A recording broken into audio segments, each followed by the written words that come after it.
오늘 주신 하나님의 말씀은 사도행전 1장 8절 말씀입니다. 너무 잘 아는 말씀입니다. 우리 한 절이니까 함께 하나님의 말씀을 봉독하시겠습니다.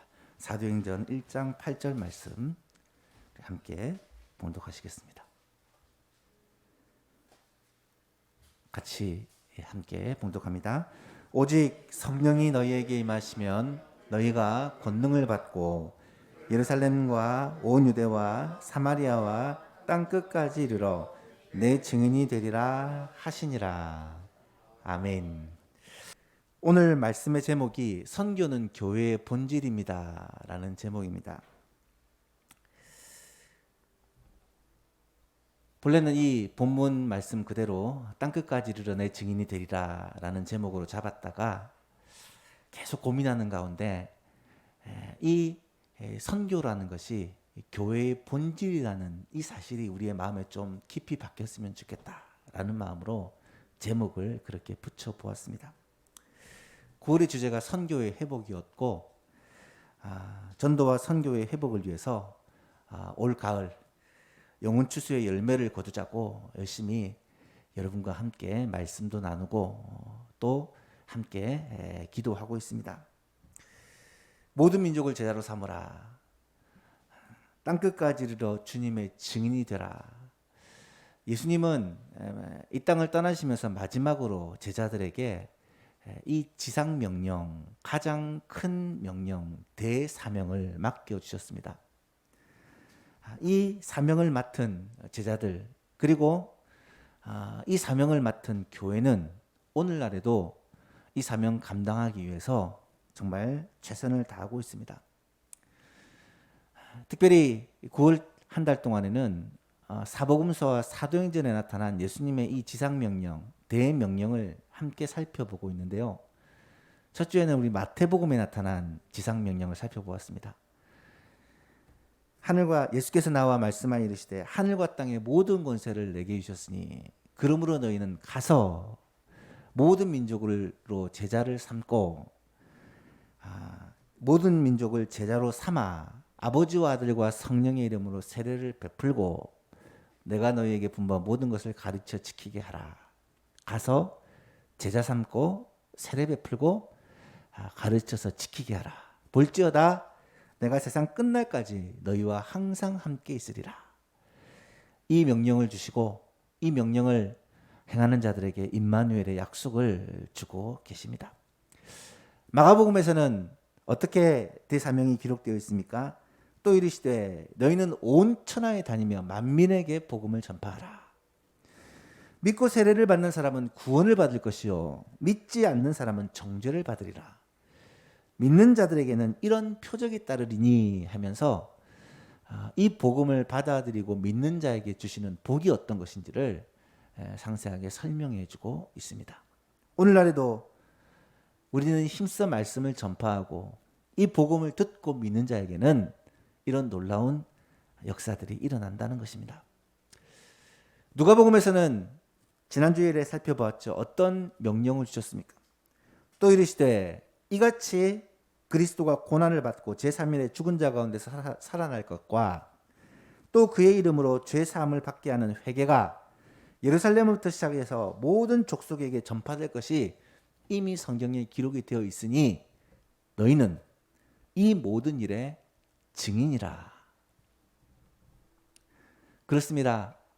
누가복음 24장에 기록된 예수님의 무덤을 찾았던 여자들, 그리고 엠마오 마을로 내려가던 두 제자, 그리고 함께 모여 두려워 떨고 있던 이 예수님의 제자들 사도들이 예수님의 부활을 목격하고 그 부활의 증인이 되었다는 것을 우리는 살펴보면서 우리도 성령으로 말미암아 예수님의 죽으심과 부활의 목격자가 되었고 또한 증인이 되었다라는 사실을 살펴보았습니다.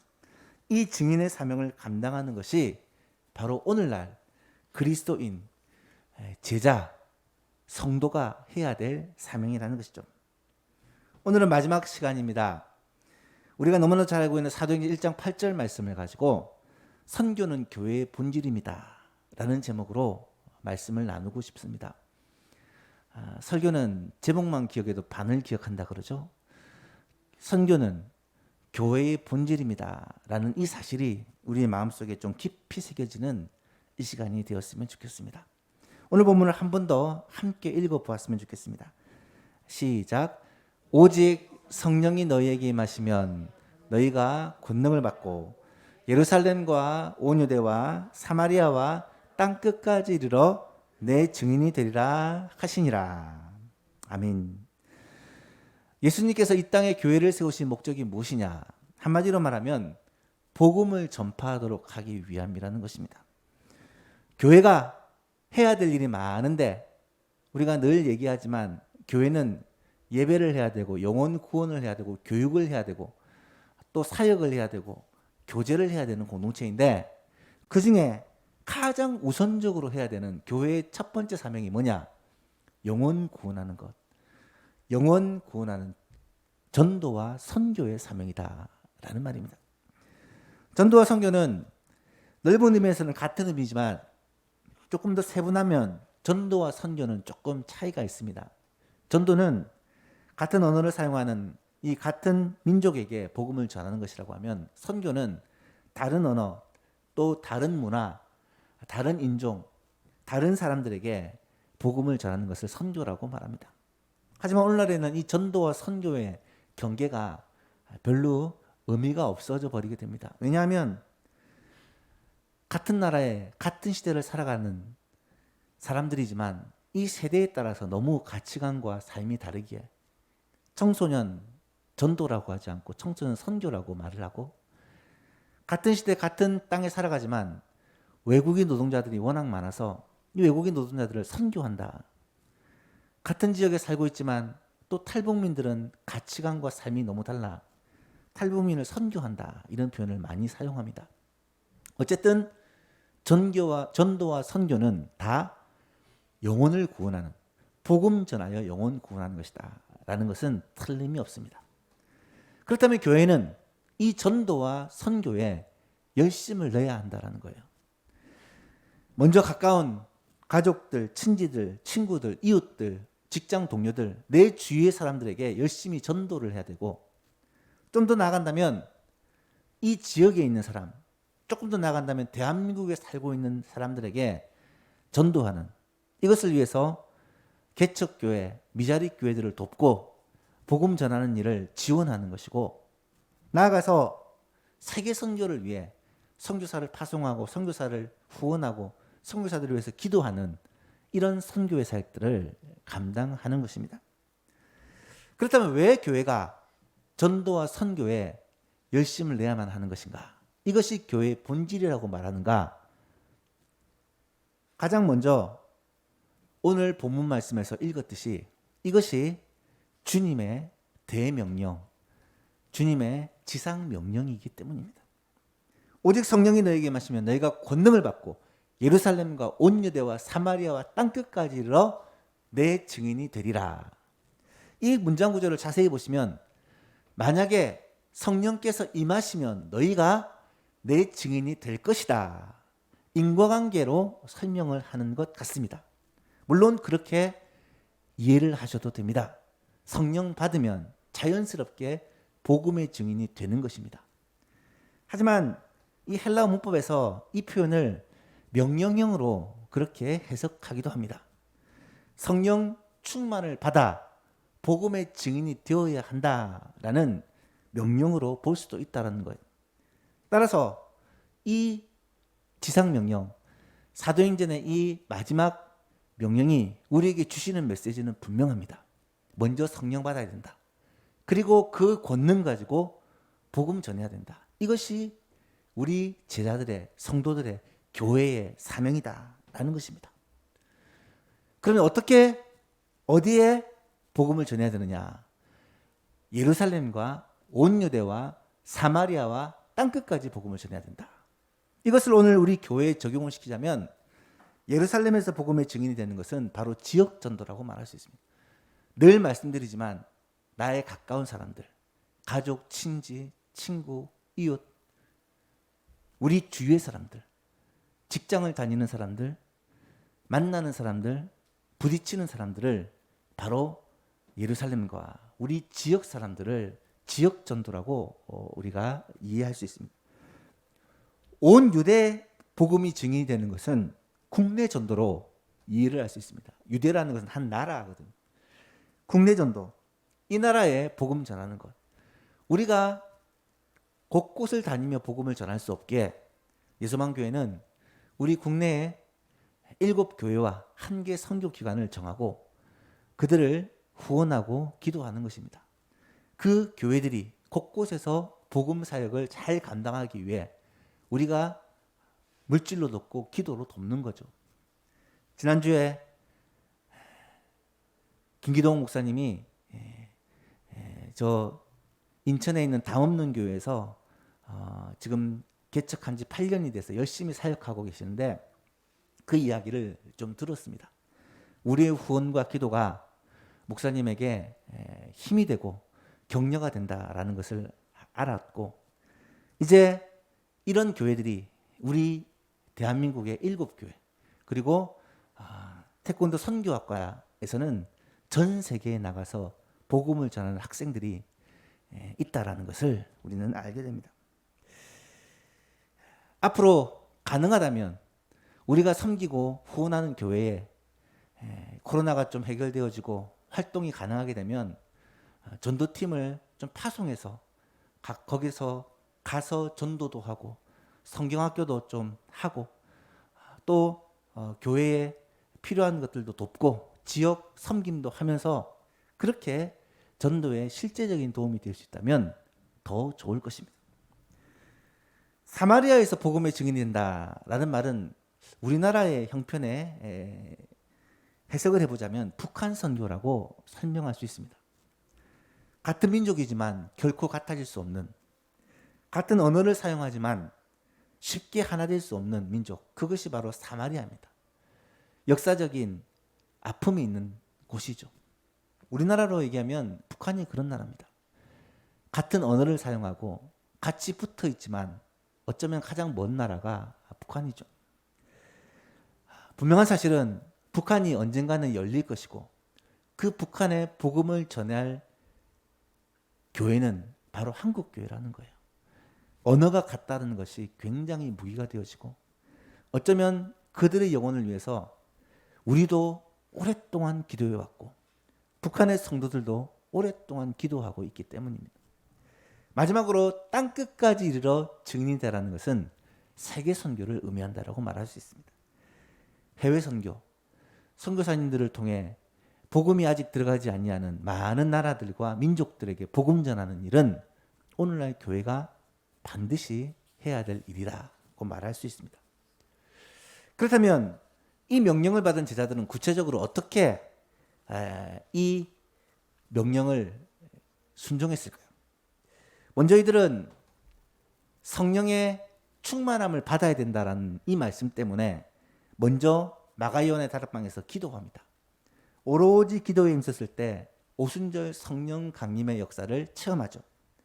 그리고 나서 성령 받은 제자들이 복음을 담대하게 전하기 시작합니다.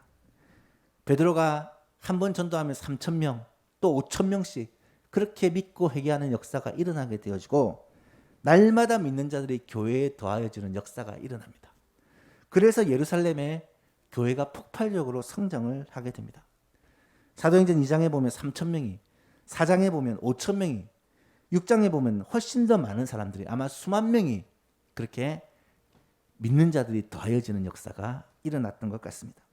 문제는 예루살렘과 온 유대와 사마리아와 땅끝까지 복음을 증거하는 이 주님의 명령이 동시에 이루어져야 되는데 예루살렘에만 머물러 있는 거예요. 왜 예루살렘에만 머물러 있었겠습니까? 좋으니까. 함께 모여서 예수 믿고 함께 모여서 신앙생활하는 이것이 좋으니까. 또 박해가 있었지만 박해 가운데, 환난 가운데 그들이 믿음으로 서로를 붙들어주고 서로 격려하며 그렇게 환난을 이기면서 신앙생활하는 것이 그들에게 있어서는 행복하니까 그 자리에 머물러 있었던 거예요. 그러자 이번에는 하나님께서 이 예루살렘에 모였던 수많은 수만 명의 성도들을 세계 곳곳으로 흩어버리십니다. 사도행전 8장에 보니까 그날에 스데반의 순교 사건으로 인해서 예루살렘에 있는 교회에 큰 박해가 있어 사도 외에는 다 유다와 사마리아 모든 땅으로 흩어지니라. 4절에 보니까 그 흩어진 사람들이 두루다니며 복음의 말씀을 전했다라고 기록합니다. 결국 주님이 명하신 대로 온 유대와 사마리아에 복음이 전해지게 된 거예요. 이 환난 때문에, 핍박 때문에. 사도 베드로와 또 사도들, 또 빌립 집사와 같은 이런 집사님들, 평신도 사역자들, 전도자들의 활약으로 곳곳에 각 성마다 복음이 퍼져나가게 됩니다. 복음이 이방인에게 들어간 것도 그렇게 어렵지 않은 일이었습니다. 고넬료 사건을 통하여 예루살렘 교회가 공적으로 이방인들에게 복음이 전해지는 것이 하나님의 뜻이다라는 걸 인정하게 되었고, 안디옥이라는 지역에서 이방인들에게 복음을 전했더니 많은 열매들을 거두게 되어 예루살렘 교회에서 바나바 목사를 그곳에 파송하여 이방인들에게 복음을 전하기를 시작합니다. 이때 하나님께서 이방인의 복음 전파를 위해 세우신 사도가 있는데 바로 바울입니다. 하나님은 다메섹 도상에서 바울을 따로 부르시고 이방인의 사도로 선택하셔서 이 바나바와 바울을 통해 이방인들에게 복음이 전해지게 됩니다. 온 아시아에, 마게도냐에, 아가야에, 로마에까지, 서바나에까지 전 세계로 복음이 흩어지게 되는, 퍼져나가게 되는 계기가 되었다라는 것을 성경은 말하고 있습니다. 사도행전 내용이 바로 그 과정을 설명하는 내용이다라고 말할 수 있죠. 그렇다면 오늘 우리 교회는 어떻게 해야 할까요?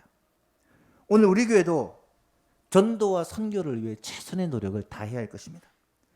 지역 전도, 국내 전도, 북한 선교, 세계 선교를 위해 우리 예수만 교회도 힘써야 한다는 거예요.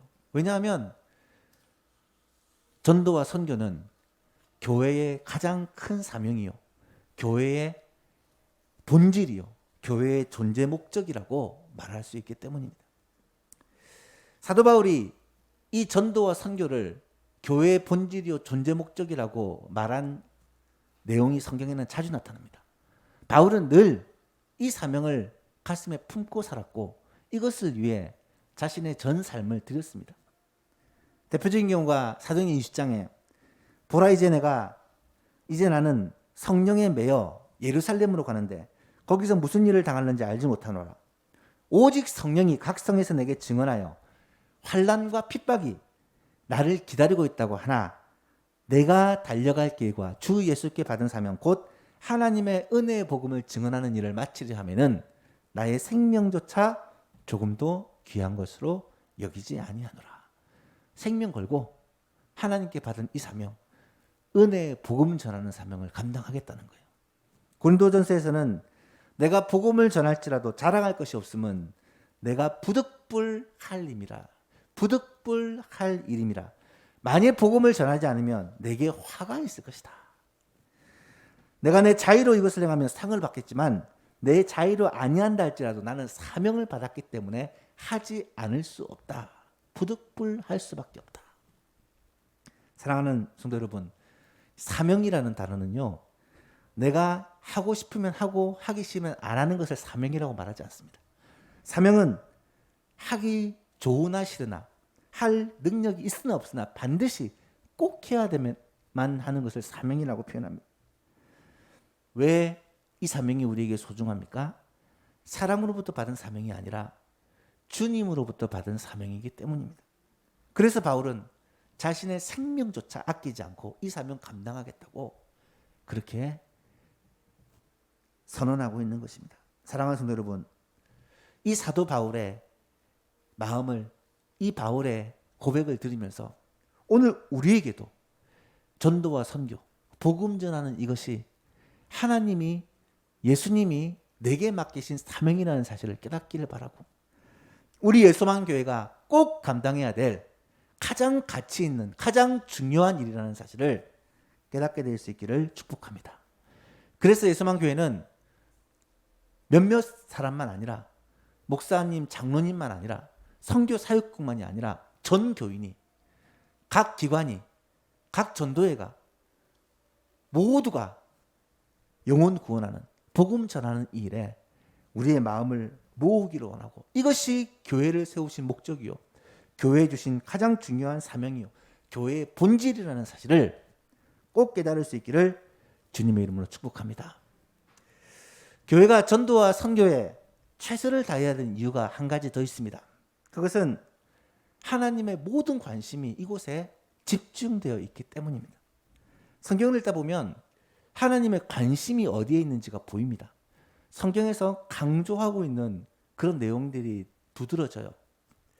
하나님의 관심은 인간이 범죄하고 난 후에 범죄한 인간을 죄와 사망으로부터 구원하시는 이 구원 계획에 초점이 맞춰져 있다는 것을 우리는 성경을 읽으면서 깨닫게 됩니다.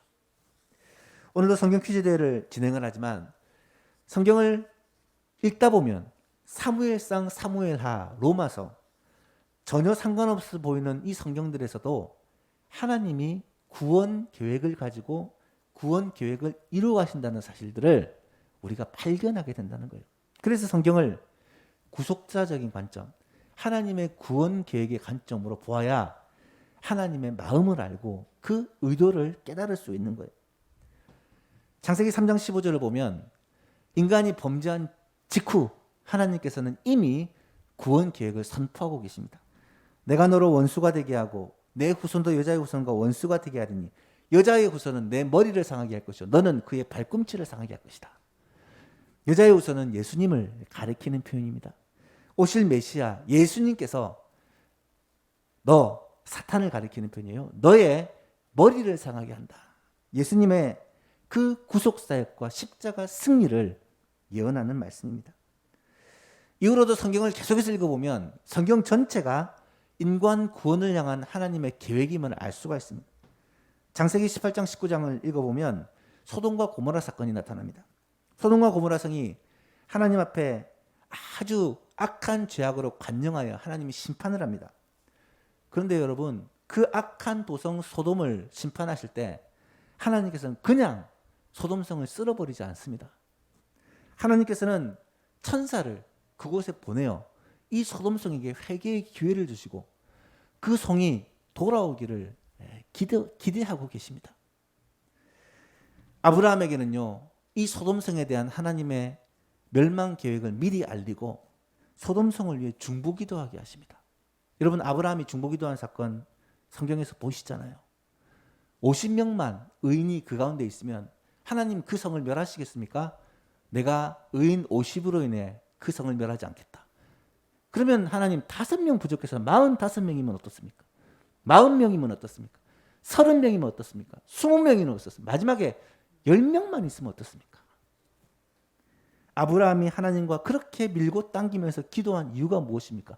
어떻게든 그 소돔성을 살려보고자, 그 많은 영혼들을 구원해보고자 하는 것이고, 만약에 하나님의 뜻이 그냥 멸망시키는 거였으면 이 아브라함의 기도에 귀를 기울일 필요가 없었겠죠.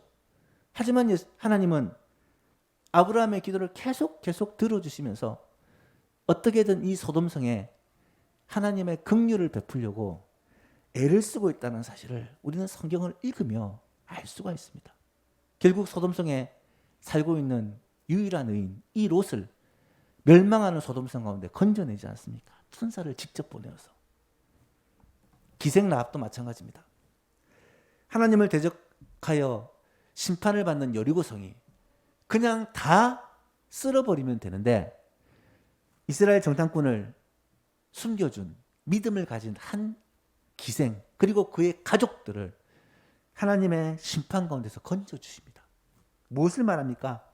하나님은 결코 멸망시키는 것이 목적이 아니라 구원하는 것이 하나님의 뜻이라는 거예요. 요나에서도 마찬가지입니다.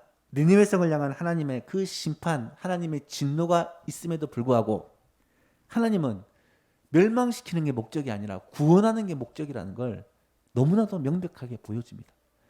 니느웨 성이 하나님 앞에 회개했을 때 하나님은 어떻게 하십니까?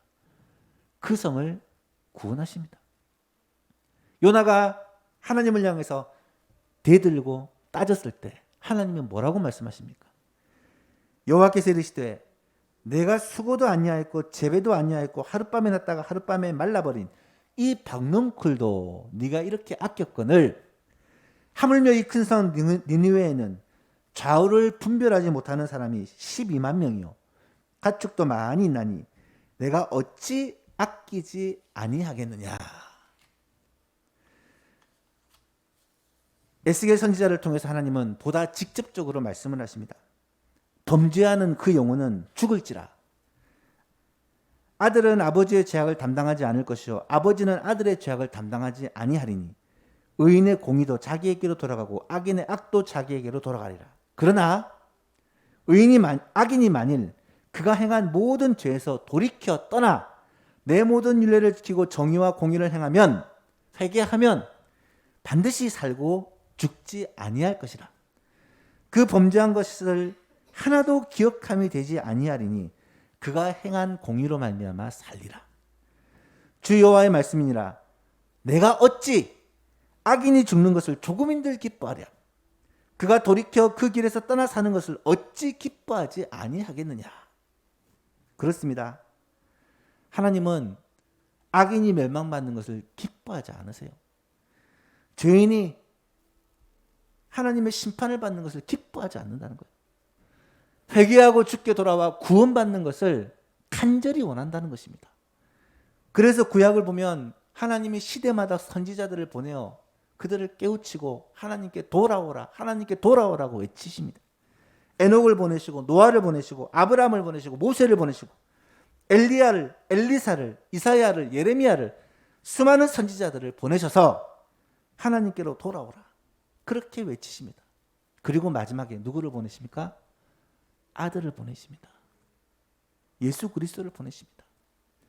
갈라디아 4장에는 때가 참에 하나님이 그 아들을 보내사 여자에게 나게 하시고 율법 아래 나게 하신 것은 율법 아래에 있는 자들을 속량하시고 건져내시고 우리로 아들의 명분을 얻게 하려 하심이라.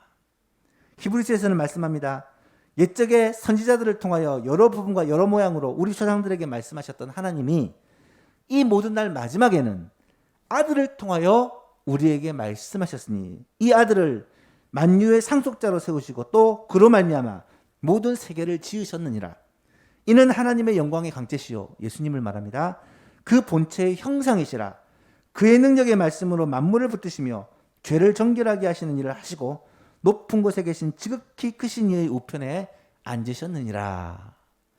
예수님을 보내신 이유가 뭐냐? 우리를 구원하시기 위함이라는 거예요. 그래서 예수님은 말씀하십니다. 도둑이 오는 것은 도둑질하고 죽이고 멸망시키려는 것뿐이요 내가 온 것은 양으로 생명을 얻게 하고 더 풍성히 얻게 하려는 것이다. 요한복음 6장에서 예수님은 친히 말씀하십니다. 내가 하늘에서 내려온 것은 내 뜻을 행하려 함이 아니요 나를 보내신 이의 뜻을 행하려 함이니라. 나를 보내신 이의 뜻은 내게 주신 자 중 내가 하나도 잃어버리지 아니하고 마지막 날에 다시 살리는 이것이다. 내 아버지의 뜻은 아들을 보고 믿는 자마다 영생을 얻는 이것이니 마지막 날에 내가 이를 다시 살리리라 하시니라. 사랑하는 예수님의 여러분, 예수님께서 이 땅에서 공생의 기간 동안 하신 일이 무엇입니까? 바로 사람을 살리는 이 일을 하십니다. 마가복음 1장에는 예수님의 하루 일과가 기록된 내용이 나타납니다. 예수님이 하루 동안 뭘 하셨냐면 가장 먼저 주님은 새벽에 일찍 일어나서 한적한 곳에 나가 기도하십니다. 하나님과 교제하십니다. 그리고 나서는 여러 마을로 다니시면서 전도를 하십니다. 전도를 하시면서 귀신을 내쫓고 병든 자를 고쳐주십니다. 왜요? 그렇게 함으로 그 사람을 구원하시기 위함입니다. 그리고 주님은 이 일을 좀 더 효과적으로 하기 위해 12제자를 부르시고 70인의 제자를 부르시고 그들을 데리고 다니면서 훈련을 시키십니다. 그리고 마지막에는 그 제자들에게 예수님의 사역을 위임하십니다. 예수님께서 죽으시고 부활하시고 승천하신 이후에도 이 제자들을 통해 영혼을 구원하는 사명을 계속해서 감당하도록 하기 위함입니다. 예수님은 십자가와 부활로 구속사역을 다 완성하신 후에 하늘로 올리신 후에 보혜사 성령으로 또 오십니다. 그리고 제자들 가운데, 오늘 우리들 가운데 교회에 임하여 계심으로 말미암아 우리 교회가, 성도가 성령의 권능을 받아 땅끝까지 복음의 증인이 되도록 도와주신다는 사실입니다. 이것이 주님이 하시는 일이고, 이것이 성경이 말씀하시는 바로 핵심이라는 것입니다. 오늘 본문 말씀을 다시 보십시오. 오직 성령이 너에게 마시면 너희가 권능을 받고 예루살렘과 온 유대와 사마리아와 땅끝까지 이르러 내 증인이, 예수님의 증인이 되리라. 마지막으로 이 사명을 받고 성령의 권능을 받은 우리가, 우리 예수만 교회가 구체적으로 어떻게 해야 되느냐? 땅끝까지 이르러 복음 증인 되어야 돼요. 예루살렘, 온 유대, 사마리아, 땅끝까지. 여러분, 이 모든 사명을, 전도와 선교를, 지역 전도와 국내 전도와 북한 전도와 세계 전도, 세계 선교를 함께 감당해야 된다는 것입니다. 사랑하는 예수만 교인 여러분, 지난주에도 말씀드렸지만 우리는 예수님의 증인입니다. 예수님의 죽으심과 부활의 목격자입니다. 직접 눈으로 보지 못했지만 성령으로 말미암아 예수님의 죽으심과 부활에 동참한 사람들이 우리고요. 이 확신과 이 복음을 먼저 깨달은 것이 우리입니다. 이제는 예수님께서 우리를 세상으로 파송하여 이 복음을 그들에게 전하고 그들도 이 구원의 영광에 동참하도록 우리에게 이 사명을 안겨주신 것입니다. 우리 예수만교회가 이 사명 꼭 감당하는 교회 될 수 있기를 간절히 바랍니다. 올 가을에는 정말로 영혼 구원의, 영혼 추수의 이 기쁨을 우리 예수만교회가 다 누릴 수 있기를 주님의 이름으로 축복합니다. 말씀을 맺고자 합니다. 교회의 본질은 영혼 구원하는 것입니다. 전도와 선교입니다. 성부, 성자, 성령 하나님께서는 지금도 사람을 구원하는 일, 영혼을 구원하는 일에 모든 관심을 집중하고 계십니다. 따라서 우리는 이 주님의 관심을 알고 우리도 이 주님의 관심을 가지고 영혼 구원하는 일, 전도하고 선교하는 일에 최선을 다해야 할 것입니다. 교회의 본질, 교회의 존재 목적, 교회의 최대 사명이 바로 영혼 구원하는 것이기 때문입니다. 구체적으로 어떻게 할 수 있을까요? 세 가지만 말씀드립니다. 전도하는 일에 실제로 참여합시다. 교회에서는 토요일마다 토요 전도대를 진행하고 있습니다. 나오셔서 함께 참여하셔도 되고, 여러분 주위에 전도해야 될 사람들에게 직접 복음을 전하는 이 전도에 동참하시고, 직접 그들에게 복음을 전할 수기가 힘들면 교회에 초청하여 데리고 나와서 복음을 돌릴 수 있도록 여러분이 함께 동참해 주시기를 바랍니다. 또한 두 번째로 선교를 위해 헌금하는 방법이 있습니다. 교회에서는 선교 헌금을 매주 그렇게 드리고 있습니다. 혹시 선교 헌금에 동참하지 못한 분들이 있다면 빠짐없이 동참하셔서 선교 헌금을 드리면 물질이 가는 곳에 마음이 가기에 교회를 위해, 선교사님들을 위해 한 번 더 기도하게 되고, 뒤에 게시판에도 적혀 있지만 홈페이지에도 국내 전도와 세계 선교를 위한 기도 제목들이 올라갑니다. 그것들을 좀 보시고 선교사님들을 위해 또 교회들을 위해 기도하는 저와 여러분 될 수 있기를 바랍니다. 마지막으로 11월 20일에 우리 교회에서 새생명 초청주의를 진행합니다. 오래간만에 하는 대규모 전도 집회입니다. 딱 2달 남았습니다. 지금부터 기도하고 준비하여서 초청할 영혼들을 정하고 그들을 위해 기도하고 11월 20일 우리 추수감사주일에 예수만교회 모든 성도들이 영혼 추수에 다 함께 동참할 수 있기를 우리 주 예수 그리스도 이름으로 축복합니다.